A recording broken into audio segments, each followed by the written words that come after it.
I'm not sharing my screen, right?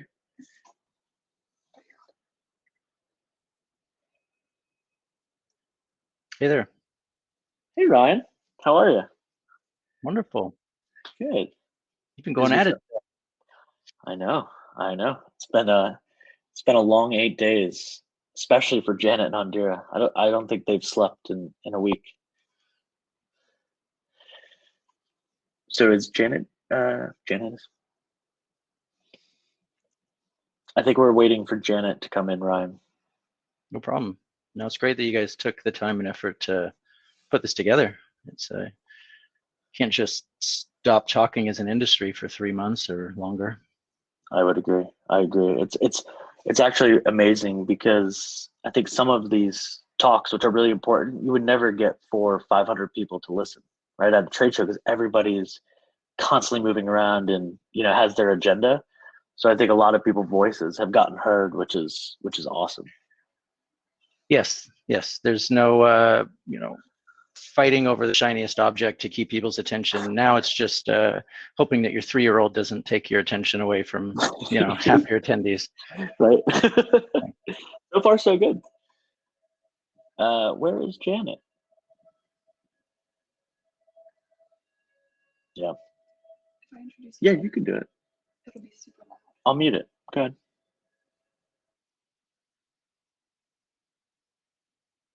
One second, Ryan. We had a little technical difficulty.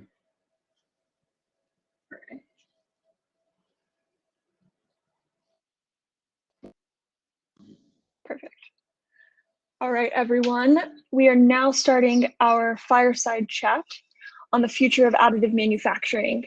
Today we have Ryan Palmer, SVP and Global Head of Software and Data, 3D Printing and Digital Manufacturing, as well as our own Shane Fox, the CEO and co-founder of Link3D. Ryan Palmer is the Global Head of Software and Data for HP's 3D Printing Digital Manufacturing business, focused on the execution of end-to-end application and data strategy to unlock the true potential of digital manufacturing technologies.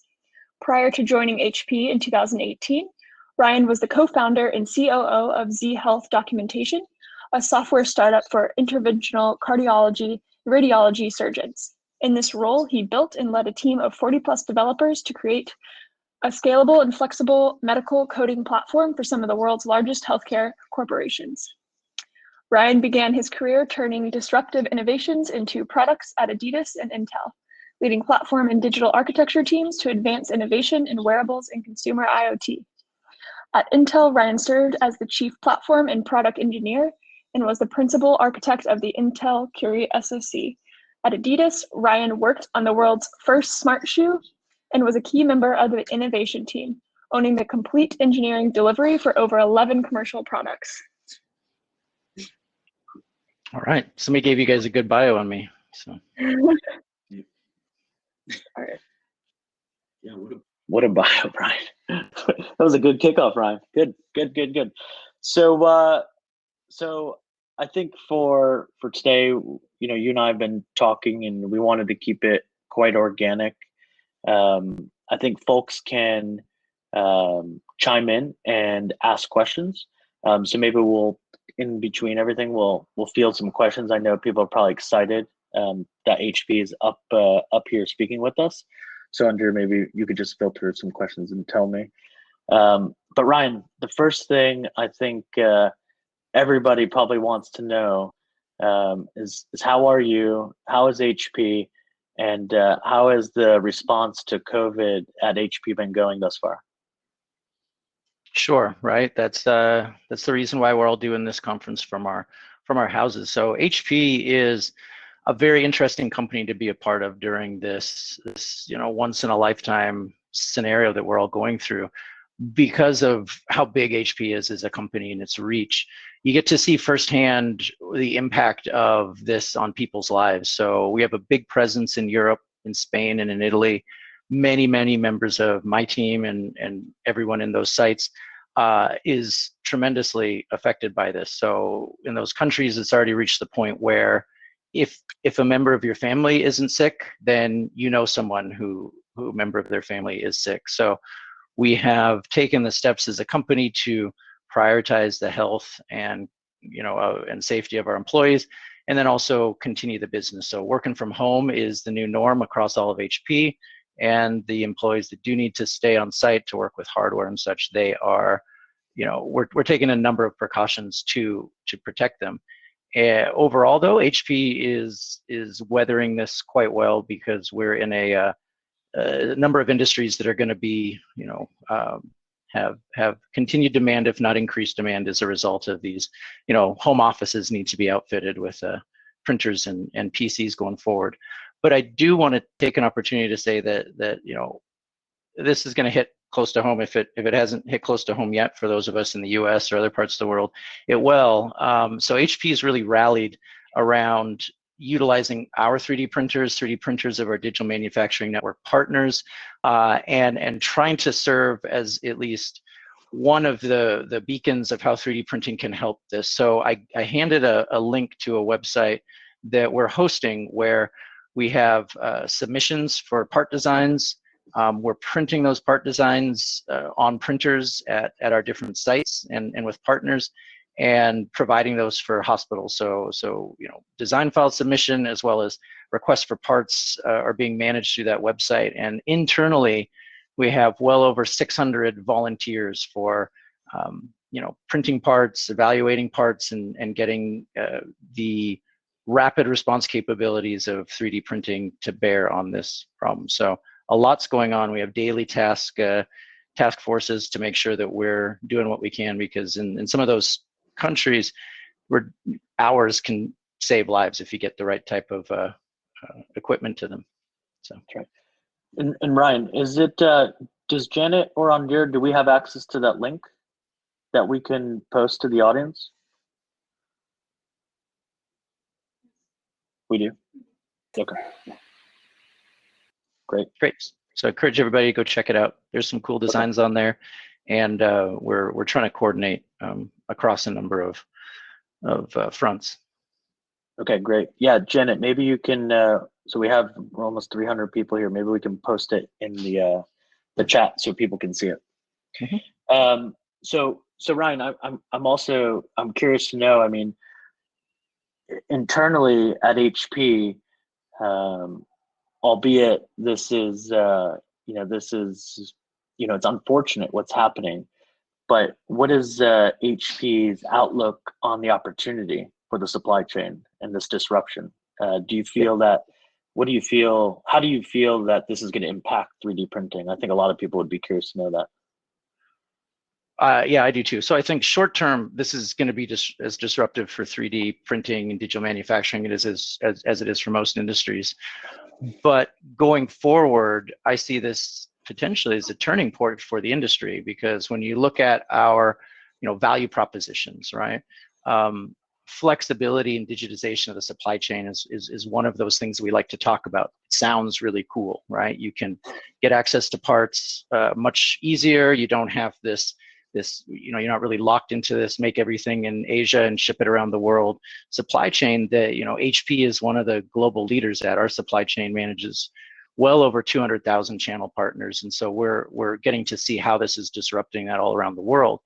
But going forward, what I expect once things die down a little bit is that everybody's going to realize that, we have a supply chain that has been optimized for steady state profits, as opposed to redundancy and failure like this. So we get to have this conversation, transfer supply chain with 3D printing or with manufacturing, go from oh yeah, that's a nice conversation, but it doesn't really move when it comes to the the customer wanting to actually undertake that effort to really becoming an imperative. So I would expect that as we have conversations about what 3D printing is going to do in the coming years, there's going to be that appetite for truly understanding how I, as a business, can leverage that, not as a nice to have or a competitive advantage, but as a imperative of doing business in this post-COVID world.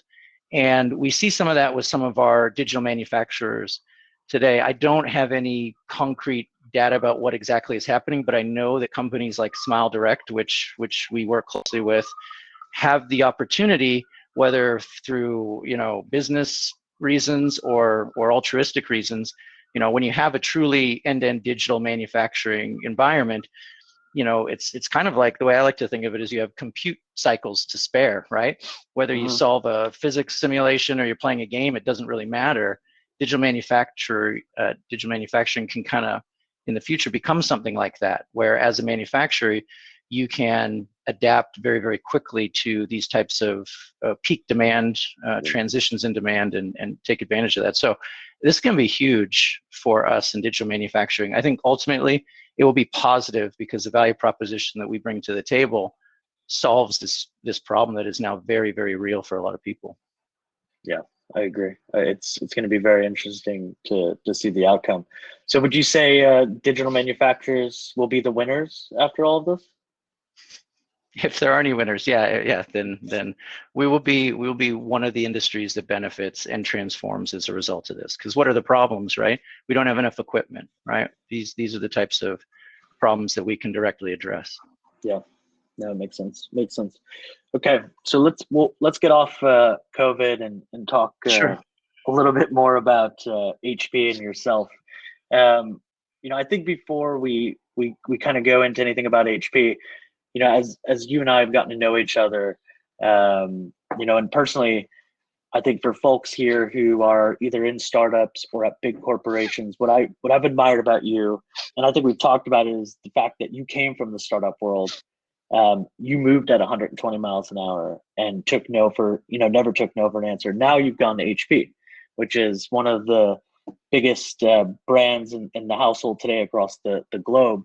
So I'm just curious, what challenges, what things are you doing to cut red tape at HP? Are you bringing in a new mentality amongst the organization of more of a startup mentality around additive? I think a lot of people would be curious to know that. Yeah, that's a good question. So yes, I am definitely surrounded by the buzzword moniker of startup guy inside HP. I don't think that's a bad thing. I think it gets people to listen. You can bring a level of credibility when you say crazy stuff that startups would do that bigger, more established businesses don't necessarily work a certain way. I think the biggest thing about that startup mentality is the willingness to go in different directions and adapt faster. And so, a company like HP is, bar none, the most impressive engineering company I've ever worked for. Even compared to like Intel, it's just unbelievable the amount of smart, thoughtful, engaged engineers that a company like that has. And so speed isn't the problem at a big company. Alignment is the problem. So the one thing that I would say is the biggest shift between how I worked at a startup and how I work at HP is recognizing the difference in what it takes to truly get alignment, right? How many people you have to talk to, how consistent your story has to be, how much you have to make it real for various players. Because I wasn't brought into HP to continue the same business models or do the same types of activities as we've done in our core business. It was really about recognizing that the opportunities in digital manufacturing are going to be best realized through different ways of approaching the market and different value propositions and different business models. So a shift from a NPI, a new product introduction, to an NBI, a new business introduction, is a large part of what we talk about. But when you get the alignment, when you get people, the light bulbs to go off, when you get that transition, then I'm amazed at how fast a big company can come together, because the resources are there and it's just missing the alignment. So I would encourage anybody making that transition to recognize that what comes so easily to a startup, which is that shared vision, takes a little bit longer at a big company. But if you do that and you respect the time that it takes to do that well, then you can really move forward quickly. Yeah. Why 3D printing? Why 3D printing? I don't think I've ever asked you. I'm curious, like, why 3D printing? Of anything you could have done with your background, like, what excited you? Why did you want to take on this challenge? Yeah, I had colleagues that I'd worked with in the past that had moved to HP, and the brand cachet of HP in the startup hip Silicon Valley world is not, as high as some of the other digital companies. But in talking with my colleagues and friends, I understood a little bit about what was really going on behind the scenes. And so I did make that leap, and I'm so glad I did, because I didn't fully appreciate how transformative this technology is going to be to everything around us. Yeah. Every single object in 10 years will be different and better because of 3D printing, additive manufacturing.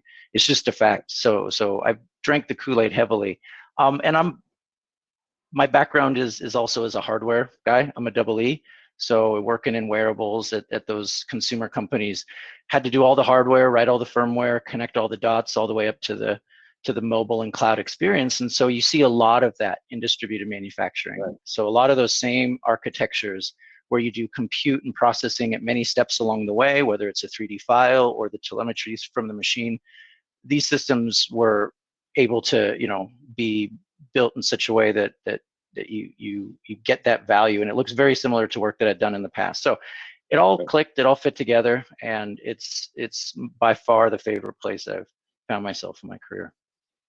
Nice, good to hear.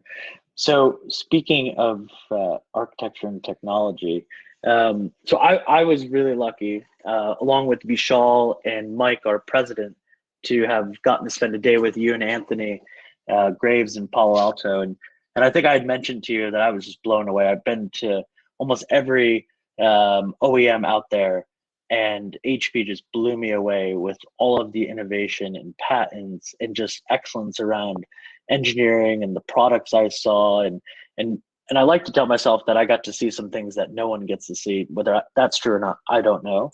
But and I know you can't share certain things, but what can you share with us that excites you most forward looking for HP and 3D printing? So yes, we were very fortunate to have you come and spend some time with us. I think that the mind shift that the way that our offering to the market, our printers are going to be best utilized is in collaboration with technology like you bring to bear, and that mentality that there's a successful digital manufacturer is going to have HP as one of many different 3D printing technologies, most likely, and that you do need these data systems to tie them all together is a big part of the story that I tell inside. And so, yeah, had you come out and see some of the amazing ways that we approach this problem space and what we can do with our particular process is exciting. I think what HP can bring to bear that might be tough for other companies is the multidisciplinary approach. So some of the parts and things we could show you were a function not just of a dialing in a process, but of hardcore fundamental material science, hardcore fundamental microfluidics capacities. So HP is better at moving small drops of liquid around the physical environment than any other company, and we can use that to great effect. So I think that the future, one of the things that really excites me is when we can get the digital systems in place so that part designers understand that they're not just designing a volume or a shape, and that we get the tools and the entire not just workflow but product development lifecycle working towards unlocking this potential. So with HP, with our agents, we can create metamaterial properties or do really exciting things. So how would a designer even create a spatula in their CAD system and say, I want this part to have this much flexion, I want this part to have that much flexion, and knowing that it's all the same powder base, but you get all these different properties. Or even in this brave new world we're in, being able to add agents that offer increased bacterial resistance or antiviral properties. Having that just be a design choice point, as trivial as clicking a button on a UI, it's going to be pretty exciting to see how that plays in. So I do think that this combination of fundamental, physics and material science brought together with that digital workflow and product development approach, that's really where we're going to take it. And HP needs lots and lots of partners and collaborators to do this well, but that's really where I see my team and my charter moving the needle forward. It's awesome. Yeah, I highly recommend for all 269 folks listening, if you get invited to go to Palo Alto with Ryan, go. Ryan, you shouldn't take everyone on a group tour. The patent room, that hallway you walk down with all of the plaques, that blew my mind. That was awesome. That was awesome. So I have a question from Vishal. Vishal specifically reminded me to ask this, but Vishal wanted to know your take on how the additive polymer process, like MJF, right, or even SLS or whatever it may be, how you think it will revolutionize manufacturing that today is dominated by injection molding, which is, an archaic process. I think most people in additive would call it an archaic process, but we're really curious to know your thoughts and what you think about it. Yeah, when you said Vishal had a question, I was a little worried that I'm probably not smart enough to answer a question that Vishal has, but I'll give it my best. I'll give it my best shot. So injection molding, right? I mean, sure, let's call it an archaic process. It's not as archaic as investment casting, but it's still been around, essentially, unchanged. I don't know if I'm qualified to say that exactly, but it's been more or less continuing on, and with its limitations and capabilities for well over 100 years. So it's archaic, but it's a powerful process. It's powerful because it's been optimized, and it's powerful because it's very, very good at making many of the same part in a cost-effective way. You can get the properties you want for the most part. You can as long as you want to build 100,000 of the exact same widget, I think it's going to be hard for the most part for additive to go toe-to-toe with injection molding. I mean, I came from the footwear industry. They're the kings of injection molding, right? For that whole industry shifted to Asia, and the rest is history. So I don't, eventually additive will reach levels of capacity and cost and economics that maybe supplants injection molding in significant ways. And I do think there's opportunities for us to I guess attack the defensible positions of injection molding. And I think we need to. The areas where I think that's most relevant are in, obviously, design. So you still want to make 100,000 of that same widget, but you want to make it at a complexity, aesthetic property, or that it's an assembly of multiple injection molded parts so that it becomes cost effective. And I think that's one way to do, and we do it. And the way we need to do that is to educate designers. We need to be pumping out CAD engineers and mechanical engineers that don't want to work in analog manufacturing. They want to be working in additive because the freedom and flexibility inside HP. On our printers, we have made a point to 3D print many of the parts, and we've gone through iterations from the 4200 to 5200 and the 500 series print platforms, and to hear the part designers inside those platforms talk about their journey in how they think about parts to solve a problem, it's fascinating. They had to unlearn all of the stuff that they learned from school because there are no constraints relative to injection molding. So if we do that, we're going to find design wins because we're building a better product. And then the second area that I want to touch on is customization. I think that in personalization, the type of personalization we can do in additive is tremendous. Speaking just from the footwear industry, you have my Adidas, you have Nike ID, and these parts are, these custom parts are cosmetic, right? They're not functionally better. And those companies are so obsessed with performance, and that I do see a future where, we would be having a casual conversation and be like, hey man, check out these new shoes, they're customized to my feet, and you're like, and I'm like, what do you mean? Like, you got to try this. Until you have a pair of shoes that are built for your feet, you're never going to go back. So I think there'll be these tipping points on certain products where you basically move industries away from the types of processes that have been such a part of their product development life cycle. You just simply take the value proposition to a place that they can't go. I think that's going to be exciting. Yeah, and and I know Janet wants to have some questions, but really quick, isn't the millions of parts that Smile Direct prints on HP machines, essentially customized per person each time. Exactly. Absolutely. So it's a great use case right there. And the value of that business is in the customization of those parts. It's not in the, you know, they're not charging what they charge for the aligners because the material is so expensive or because the, you know, the manufacturing is so expensive. No, it's because of the customization, and the value to the customer is tremendous. And so it's that the value is created in the digital space, and then these machines give us an opportunity to express it in the physical space. Cool. That's awesome. Good, Janet. I know people are asking questions. So Janet, why don't you hop in? Wonderful. So we do have a question from Renee Van de Meer. What is Ryan's opinion on multi-material 3D printing? So multi-material or multi-property 3D. I think most of us equate material with properties. So multi-material 3D, I don't have as much of a specific opinion on. It's probably quite difficult. I know simulation and so forth is going to be a challenge for that. But multi-property, so again, you know, going.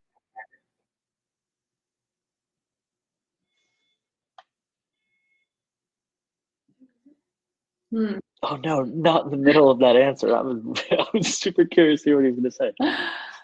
It sounds like, let's give Ryan a second. It sounds like it's Ryan, right, Janet? Because you can hear me. I can hear you just fine. And are you kidding me? With 2 minutes, 1 minute to go. Did you guys hear me, or did I cut out? Did I cut out in the middle of that? Cut out. I saw all the little working wheels, and I just kept talking. I cut out somewhere around multi-material properties. Yeah, multi-properties. Look, I think it's going to be incredibly important. I don't know the timeline in which it's going to be a reality, because the fact of the matter is designing the fundamental data architecture for how you specify a material multi-property part, how you work with it in the design space, how you iterate on it in the CAM space, and then how you send it to printers in a way that ensures the physical world matches your digital intent. That's not very mature yet. So I think we're going to need some hero products. We're going to need some lighthouse stories before that really catches on. And it's going to take something that just, again, it's a better widget that everybody wants to buy that forces the industry to shift. Yeah. So Ryan, this is an interesting question. Jenna, I'll do one, you do one until Ryan has to go. We'll try to get through. Okay. So the Holcomb brothers are the biggest HP fans I know. I learned all about HP from these guys on LinkedIn. I don't know if you know them, Additive America. They're always in front of their machine. But the question was asked, what nesting simulation tool do you prefer to use, and do you have a range for density that you target if you operate a machine on your own, or just a best suggestion that you can give? So I am completely unqualified to answer the density target question. But if you want to make the connection, I can definitely get the right person to answer that with regards to that. From a nesting perspective, that's one of the initiatives that my team and I want to explore. Nesting's so important for part cost, for productivity, for part quality, and there's no one size fits all. So I think having a MJF nester that doesn't radically potentially change its answer based on part quality intent, material, as well as SKU of the machine is not where it needs to be. So my team's engaged on a number of fronts to look at how can we move that forward so that the act of nesting becomes trivial, regardless of how complex the inner workings of it is. I think that's just a fundamental area to advance for us to I guess unshackle the potentials of this technology. Cool. Super. All right, we'll take a couple more for 3 more minutes. Let's see here. I don't know if you want to take this one, Ryan. You can let us know. So I'm excited about HP's metal jet process with laser powder bed fusion reaching a maturity level. Do you think HP's process will be able to take on DMLS? If yes, what do you think will work? So our metal process is very much focused on finding applications that are suitable for it. So when you look at our powder bed process, what do you get? You get productivity and you get part quality relative to the materials that we've chosen to go forward with. So we've identified applications where that makes a lot of sense. We focused on automotive. We have that work streams with VW among others. Having joined HP specifically for metal initially before being moved into this position, I think that I'm really excited about where we can go there. The challenges will be obviously the sintering capacity get taken care of. So I think that when you look at service bureaus or SMBs being a suitable place for metal jet, that's not really where we're going. We're really going to a place where the sintering can be a full partner of that. So until that sintering step gets reaches a level of maturity, I'm not sure how widely applicable that metal jet will be as far as breadth of install base, right? Where every SMB will have a metal jet printer. So those are some of the areas that we're focusing on as we evolve the process. But when you look at the economies of, the economics of it and our part accuracy and the properties that we get when our parts are sintered, it's very exciting. So we're still going forward in a big way with it, and will evolve that product offering based on the feedback from our customers. Great, thanks, Ryan. So Ryan, we know you're a busy guy. Yeah. We have a couple other questions we'll send to you, or Janet will shoot over to you. But I just wanted to thank you so much. I know things are crazy, and I'm glad we were able to fit you in. I think a lot of people were really excited to hear you, and it's always great to chat with you, my man. Thank you so much. Yeah. Hey, no problem. Thanks for joining us. Thanks again in a leadership position setting this up. I really wanted to support it, and take care, everybody. Cheers. See you, Ryan. See you, Ryan. Bye. And that was the end of the first day, right?